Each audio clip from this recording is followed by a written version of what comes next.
السلام علیکم ورحمۃ اللہ وبرکاتہ نحمده ونصلی علی رسولہ الکریم اما بعد فاعوذ باللہ من الشیطان الرجیم بسم اللہ الرحمن الرحیم رب اشرح لی صدری ویسر لی امری واحلل عقدۃ من لسانی یفقہوا قولی قد تحقیق سمع سن لی اللہ تعالی نے قولا بات التی اس عورت کی تجادلو کا جو جھگڑ رہی تھی آپ سے فی زوجہا اپنے شوہر کے بارے میں وتشتکی اور شکوہ کر رہی تھی الی اللہ اللہ سے واللہ اور اللہ یسمع سن رہا تھا تحاورکما تم دونوں کی بات چیت ان اللہ بے شک اللہ تعالی سمیع سننے والا ہے بصیر دیکھنے والا ہے الذین وہ لوگ یظاہرون جو اظہار کرتے ہیں منکم تم میں سے من نسائہم اپنی بیویوں سے ما ہن نہیں ہے وہ امہاتہم ان کی مائیں ان امہاتہم نہیں ان کی مائیں الا اللہ مگر وہی عورتیں ولدنہم جنہوں نے پیدا کیا ان کو وانہم اور بے شک وہ لیقولون البتہ کہہ رہے ہیں منکرن منکر ناپسندیدہ من القول بات میں سے وزورا اور جھوٹ وان اللہ اور بے شک اللہ تعالی لعفو البتہ معاف کرنے والا ہے غفور بخشنے والا ہے والذین اور وہ لوگ یظاہرون جو ظہار کرتے ہیں من نسائہم اپنی بیویوں سے ثم پھر یعودون لوٹتے ہیں رجوع کرتے ہیں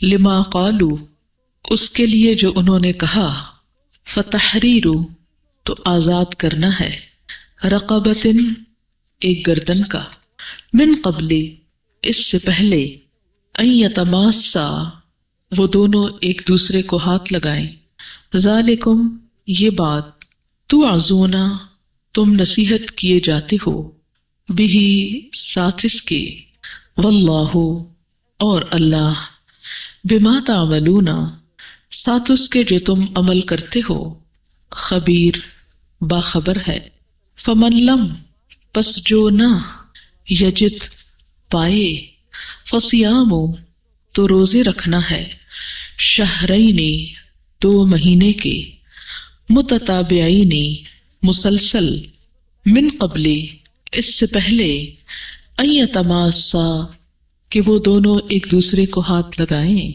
فمن لم یستطع تو جو استطاعت نہ رکھتا ہو فاطعام تو کھانا کھلانا ہے 60 مسکیناً مسکینوں کو ذالکا یہ بات لتؤمنو تاکہ تم ایمان لاؤ باللہ اللہ پر ورسولہ اور اس کے رسول پر وتلک اور یہ حدود اللہ اللہ کی حدود ہے وللکافرین اور کافروں کے لیے عذاب علیم دردناک عذاب ہے ان الذین بے شک وہ لوگ یحادون اللہ جو مخالفت کرتے ہیں اللہ کی ورسولہ اور اس کے رسول کی کبتو وہ ذلیل ہوں گے کما جیسا کہ کبت الذین ذلیل ہوئے وہ لوگ من قبلہم جو ان سے پہلے تھے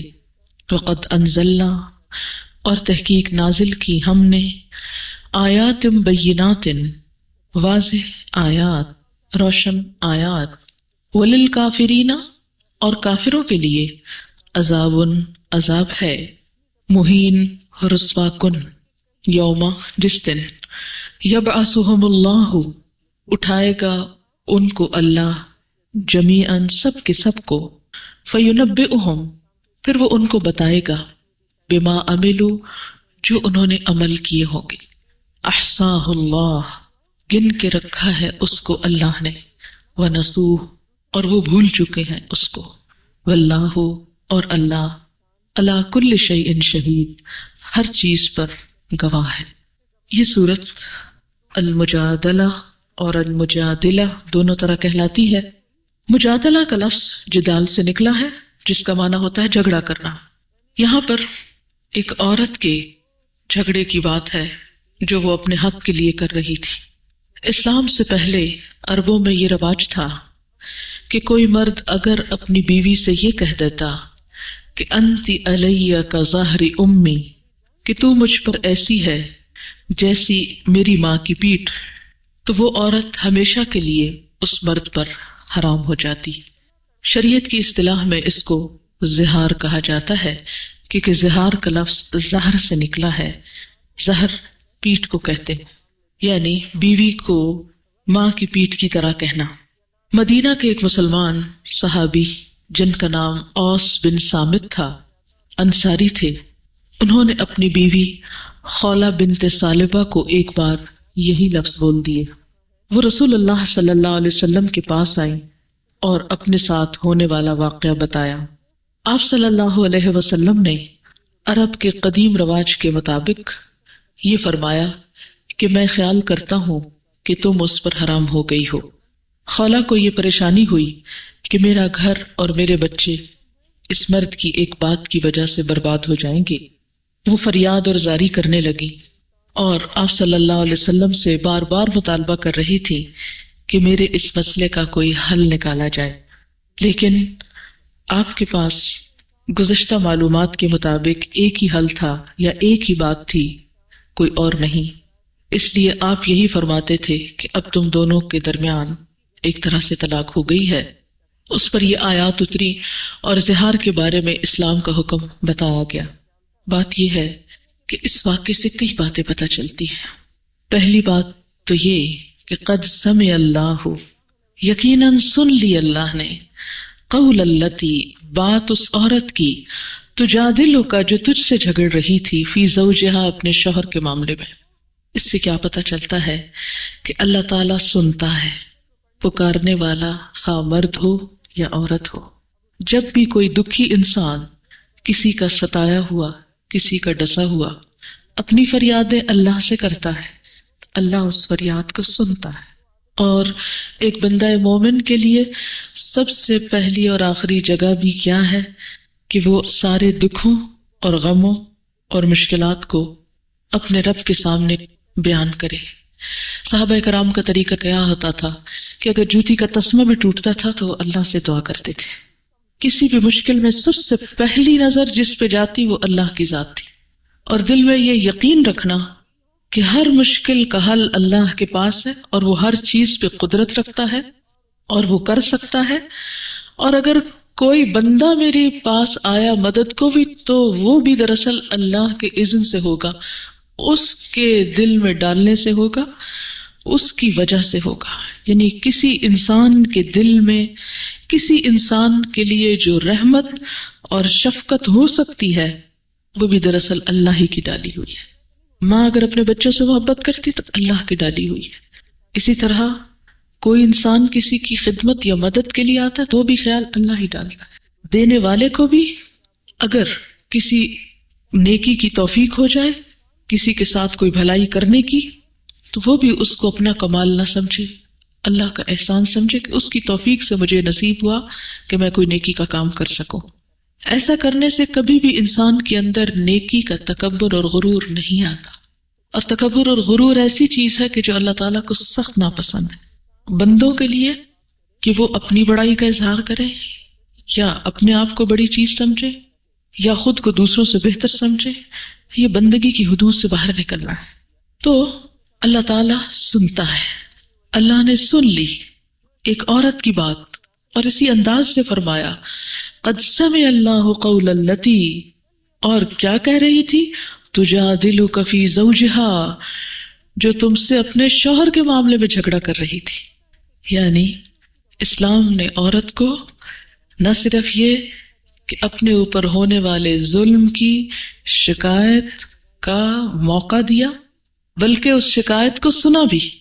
تو اس سے کیا پتہ چلتا ہے، اگر کسی عورت پر اس کا شوہر کوئی ظلم کرتا ہے، اس کا کوئی حق مارتا ہے، تو اس عورت کو اختیار دیا گیا ہے، اس کو حق ہے۔ وہ کتنی عقل مند تھی۔ ہم جیسوں پہ اگر کوئی مشکل آتی ہے تو ہم کس کے پاس جاتے ہیں؟ ہر ایک کے ساتھ بات کرتے ہیں۔ اچھا اس کا نتیجہ کیا ہوتا ہے؟ کوئی کچھ کہتا ہے، کوئی کچھ کہتا ہے، کوئی کچھ کہتا ہے، اور مسئلہ پہلے سے بھی زیادہ گمبھیر ہو جاتا ہے، زیادہ مصیبت پڑ جاتی ہے اور الجھاؤ بڑھ جاتے ہیں اس میں۔ تو ہمیشہ مسئلہ اس کے پاس لے کے جانا چاہیے کہ جو مسئلہ حل کر سکتا ہو۔ ایسے شخص کے پاس جا کر شوہر کی شکایت یا کسی کی بھی شکایت، وہ غیبت میں نہیں آتا اور نہ ہی وہ کوئی گناہ میں آتا ہے، کیونکہ لا يحب اللہ الجہر بالسوء من القول الا من ظلم۔ اللہ تعالی پسند نہیں کرتا کہ کوئی شخص برائی کے ساتھ زبان کھولے مگر جس پہ ظلم کیا گیا، کہ مظلوم کو یہ حق دیا ہے اسلام نے کہ وہ اپنے ظلم کی داستان بیان کرے۔ وہ داستان بیان کرے گا تو اس کو حق ملے گا، اس کے ظلم کا مداوع ہوگا۔ لیکن اس کا یہ مطلب نہیں کہ ایک مظلوم جو ہے وہ ہر راہ چلتے شخص کو پکڑ کے کھڑا ہو جائے اور اپنی کہانی سنانے لگے۔ اس سے کیا ہوتا ہے، معاشرے میں بے چینی پھیلتی ہے۔ کہاں سنائے؟ جو اس مسئلے کو حل کر سکے۔ وہ گھر کا سربراہ ہو سکتا ہے، وہ والد ہو سکتا ہے، وہ کسی خاندان کے اندر کوئی بزرگ ہو سکتا ہے، کوئی دینی عالم ہو سکتا ہے، کوئی جج ہو سکتا ہے، کوئی عدالت ہو سکتی ہے۔ تو ایسے موقع پر جب کسی کی بات جا کے کی جائے تو غیبت نہیں ہوتی۔ قد سمع اللہ قول التی تجادلک، جو جھگڑ رہی تھی آپ سے، یعنی اپنے حق کے لیے جھگڑ رہی تھی، فی زوجہا، اپنے شوہر کی شکایت کر رہی تھی، وتشتکی الی اللہ، اور اللہ سے شکوہ کر رہی تھی، اللہ سے شکایت کر رہی تھی۔ آپ سے جھگڑ رہی تھی، اللہ سے شکایت کر رہی تھی۔ یہ کیسے؟ جب آپ سے بار بار ایک چیز کو ریپیٹ کرتی کہ میرے مسئلے کا حل نکالیے، اور آپ فرماتے کہ میرے پاس اس کے سوا کوئی حل نہیں، تو پھر وہ آسمان کی طرف دیکھی، یا اللہ تو میرے مسئلے کا حل عطا کر، تو میری مشکل کو آسان کر، کیونکہ وہ اپنے خاندان کے بارے میں پریشان تھی۔ حضرت عائشہ رضی اللہ تعالیٰ عنہ کی روایت آتی ہے بخاری میں، کہتی ہے کہ اللہ تعالیٰ کس طرح بندوں کی بات سنتا ہے، کہ یہ عورت حضور صلی اللہ علیہ وسلم سے گھر کے ایک کونے میں اپنا مسئلہ بیان کر رہی تھی اور میں تھوڑے ہی فاصلے پہ بیٹھی تھی، مجھے سمجھ نہیں آئی کہ یہ کیا مسئلہ لے کر آئی ہے۔ یعنی آپ نے بھی یہ نہیں کیا کہ جو مسئلہ لائی تو آپ حضرت عائشہ کو بلا لیتے اور کہتے ہیں سب اور امہات کو بلاؤ اور یہاں ایک مجلس قائم کرتے ہیں اس جھگڑے کے حل کے لیے۔ کہتی ہے کہ میں نے نہیں سنا کہ یہ کیا کہہ رہی ہے، مجھے نہیں سمجھ میں آیا، اور اللہ نے 7 آسمانوں کے پیچھے سے اس کی بات سن لی۔ اللہ تعالیٰ کیسے بندوں کی بات سنتا ہے، اور مظلوم کی پکار تو سیدھی وہاں پہنچتی ہے۔ یہ الگ بات ہے کہ ہر چیز کا ایک وقت مقرر ہوتا ہے، لیکن اللہ سنتا ہے، اور کبھی بھی اس میں انسان کو مایوس نہیں ہونا چاہیے۔ سارے اللہ کی مخلوق ہے، اللہ کے بندے۔ وَتَشْتَكِي إِلَى اللَّهِ وَاللَّهُ يَسْمَعُ تَحَاوُرَكُمَا، اور اللہ تم دونوں کی گفتگو کو سن رہا تھا۔ إِنَّ اللَّهَ سَمِيعٌ بَصِيرٌ، یقیناً اللہ سننے والا ہے، دیکھنے والا ہے۔ کہتے ہیں جب یہ بہت بوڑھی ہو گئی، ایک دفعہ حضرت عمر کو راس جاتے ہوئے پکڑ کے کھڑی ہو گئی اور ان سے بہت دیر تک کچھ بات کرتی رہی، کوئی نصیحتیں کرتی رہی، ان کا پچھلا دور یاد کرا کے۔ تو صحابہ کرام جو حضرت عمر رضی اللہ تعالیٰ عنہ کے ساتھ تھے تو وہ کہنے لگے کہ یہ کون خاتون ہے جو امیر المومنین خلیفہ کو پکڑ کے کھڑی ہو گئی ہیں؟ اور اس پر حضرت عمر نے کہا کہ انہیں کچھ نہ کہو، یہ وہ عورت ہے جس کی پکار اللہ نے 7ویں آسمان پہ سنی تھی، تو میں اس کی بات کیوں نہ سنوں۔ اس سے پتہ چلتا ہے کہ اللہ تعالیٰ نے ایک عام عورت کو بھی کتنی عزت اور کتنا مقام عطا کیا ہے، اور کس طرح ایک مظلوم کی داد رسی کی ہے، اور کس طرح اس کی فریاد سنی ہے۔ ہمارے ہاں عام طور پر جب بیٹیاں ہی یا عورت کوئی جھگڑا یا کوئی مسئلہ یا کوئی پریشانی لے کر آتی ہے تو عموماً اسی کا قصور بتا دیا جاتا ہے، یا اس کو دبا دیا جاتا ہے، یا اس کا حل نہیں نکالا جاتا، یا یہ ہے کہ دوسری طرف اس کو کوئی مدد فراہم نہیں کی جاتی۔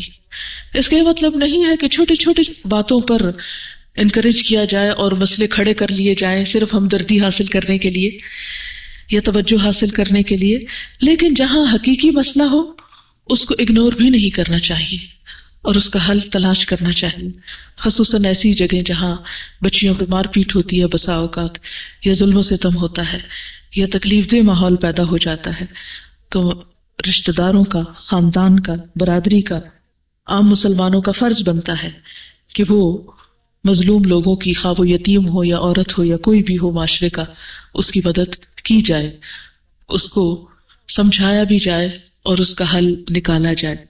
پھر فرمایا الذین یظاہرون منکم من نسائہم ما ہن امہاتہم، اب اللہ تعالیٰ اس مسئلے کا حل لاتے، اب قانون اترتا ہے کہ اس موقع پر کیا ہوگا۔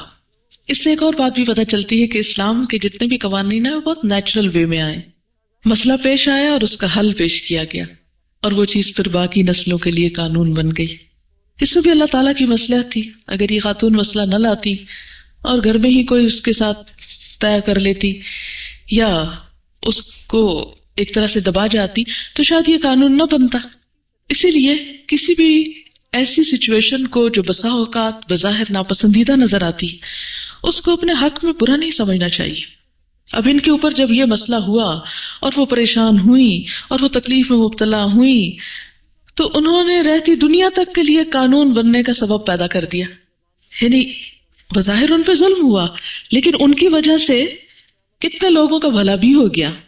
اور عام طور پر اکثر لوگوں کے ساتھ ایسے چھوٹے چھوٹے مسائل پیش آتے ہیں، ایسی باتیں ہو جایا کرتی ہیں جو بڑی ناپسندیدہ اور انوانٹیڈ ہوتی ہیں، انسان نہیں چاہتا کہ وہ زندگی میں آئیں لیکن وہ آ جاتی ہیں۔ اس میں بھی انسان کے لیے ایک سبق ہوتا ہے، ایک سیکھنے کی چیز ہوتی ہے۔ اسی لیے مومن ہر حال میں اطمینان سے رہتا ہے، اچھے حالات ہو تو، تکلیف دہ حالات ہو تو، اگر نعمت ملے تو شکر ادا کریں، تکلیف آئے تو صبر کریں کہ اس میں میرے رب نے ضرور میرے لیے کوئی بھلائی رکھی ہوگی، اس میں ضرور میرے لیے کوئی خیر کا پہلو ہے، اللہ تعالیٰ ضرور میرے لیے کچھ ایسی چیز نکالنا چاہتا ہے کہ جو میرے لیے اور دوسروں کے لیے بھلے کا سبب بنے۔ اب یہ قانون آتا ہے، اللہ تعالیٰ فرماتے ہیں تم میں سے جو لوگ اپنی بیویوں سے زہار کرتے ہیں، ایسا لفظ بولتے ہیں، وہ ان کی مائیں نہیں بن جاتی، وہ ان کی مائیں نہیں ہو سکتی۔ کبھی کسی کے کہنے سے بھی کوئی ماں بن سکتی ہے، یعنی بیوی ماں کیسے ہو سکتی ہے؟ فرمائے ان امہاتہم الا اللہ ولدنہم، ان کی مائیں تو وہی ہیں جنہوں نے ان کو جنا ہے۔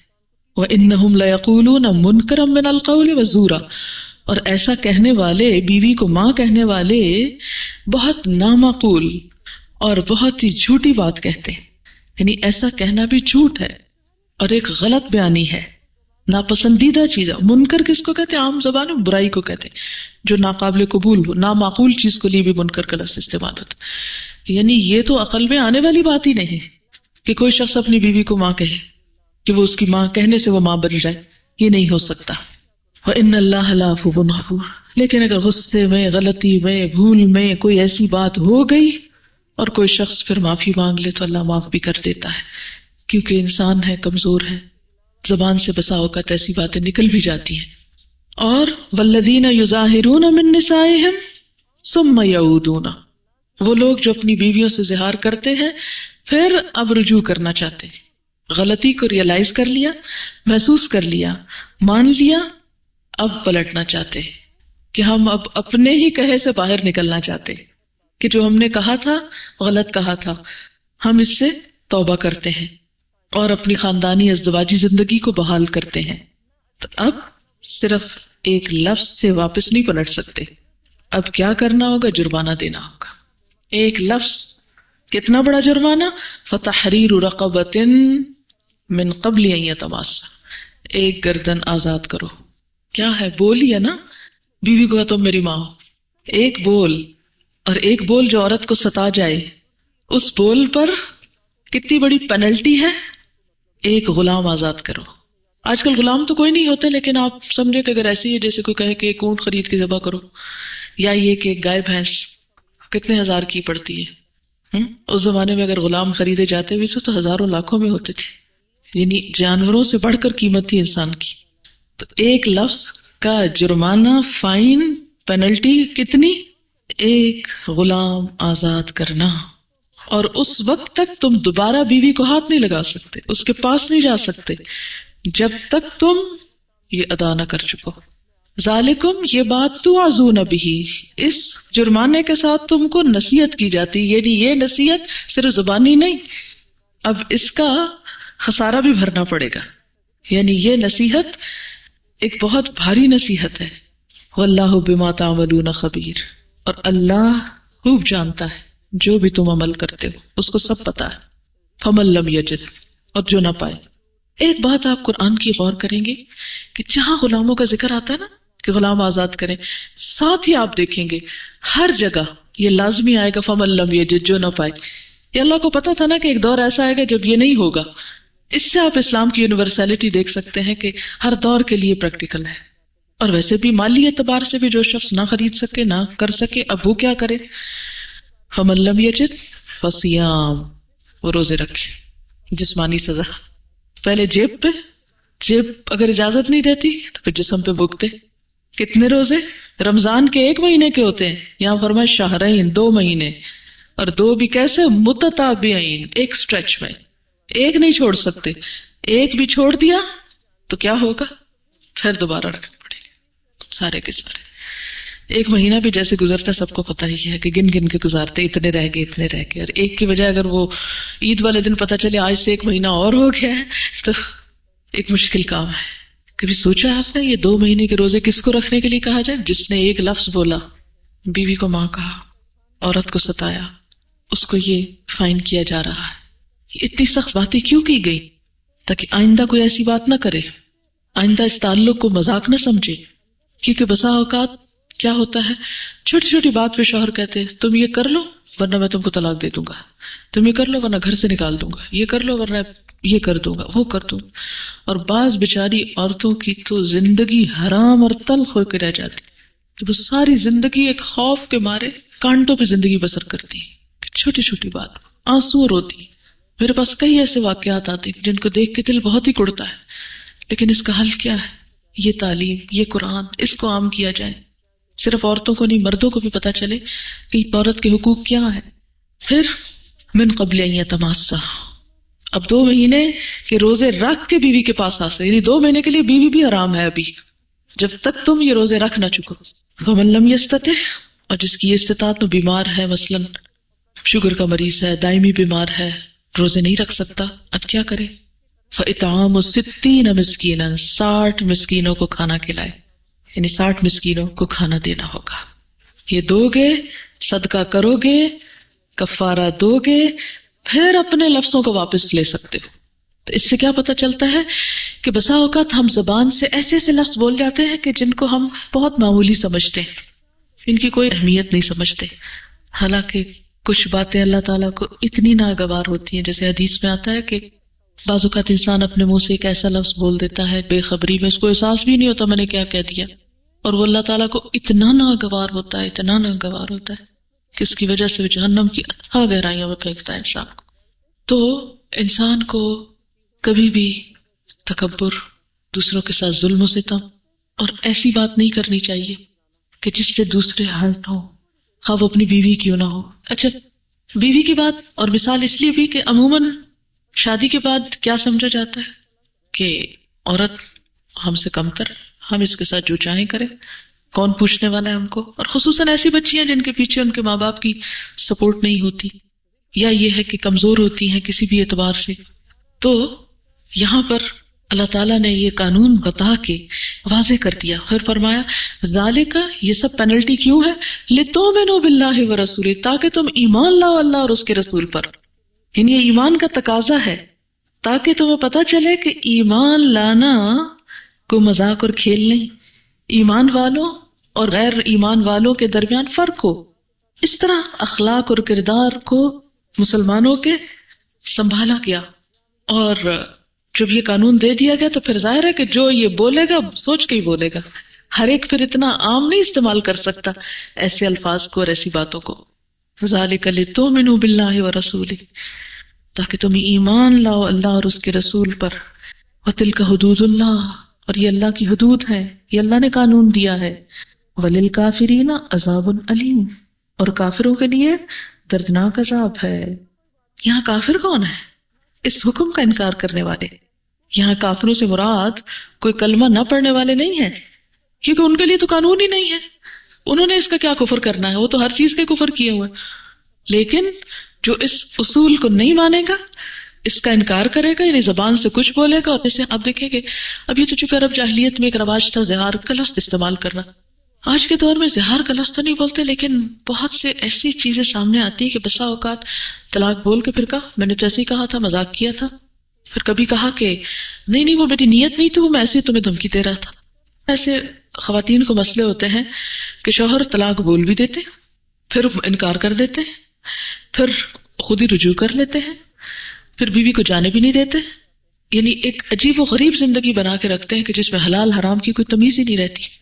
میرے ذاتی علم میں ایک کپل ایسا ہے کہ اس خاتون نے خود آ کے مجھے بتایا کہ بے شمار دفعہ میرا شوہر مجھ کو طلاق دے چکا اور اس کے باوجود مجھ کو رکھا ہوا ہے.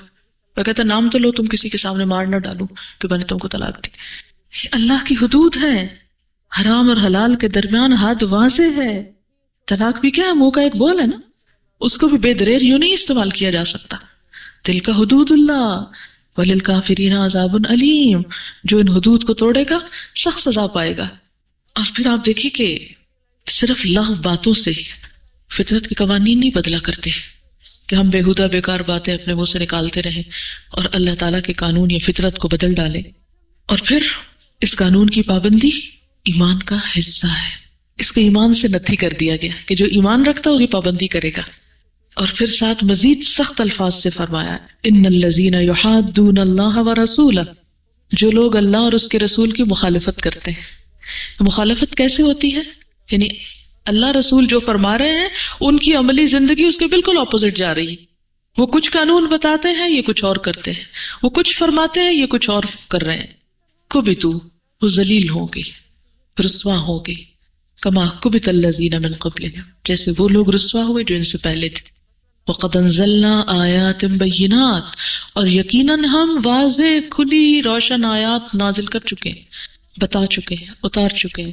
ہدایات صاف صاف لا چکے ہیں. کوئی یہ نہیں کہہ سکتا کہ مجھے تو پتہ ہی نہیں کہ قرآن میں یہ لکھا ہوا، میں تو جانتا ہی نہیں اس قانون کو. کیونکہ بہت سارے لوگ جس طرح کے کام کرتے ہیں، جیسے طلاق پہ طلاق دیے، اگر بیوی بھی رکھی، حرام میں سب رہ رہے ہیں، تو عموماً کیا کہتے ہیں پتہ ہی نہیں تھا. تو بات یہ ہے کہ کسی قانون سے اگنورنس آپ کو سزا سے نہیں بچا سکتی. آپ کو پتہ ہونا چاہیے، آپ مسلمان ہیں، آپ کو جاننا چاہیے. وَلِلْكَافِرِينَ عَذَابٌ مُهِينٌ، اور کافروں کے لیے رسوا کرنے والا عذاب ہے. یعنی ان سب قوانین کو توڑنے والوں کے لیے اللہ تعالیٰ نے جو چیز رکھی ہے دنیا میں وہ کیا ہے؟ رسوائی، ذلت، بربادی. یوم یبعثہم اللہ جمیعا، اگر دنیا میں کوئی اس کی پکڑ سے بچ گیا تو وہ دن باقی ہے ابھی، جس دن اللہ سب کو اٹھا کھڑا کرے گا جمیعاً، سب کے سب کو، کوئی نہیں بچے گا. فینبئہم، پھر وہ ان کو بتائے گا، آگاہ کرے گا، بما عملوا، جو انہوں نے عمل کیے ہوں گے. جہاں جو بولا ہوگا، جو کیا ہوگا، کچھ بھی وہ ان کے سامنے لے آئے گا. اور ان اعمال کے لیے اللہ تعالیٰ نے کیا لفظ استعمال کیا؟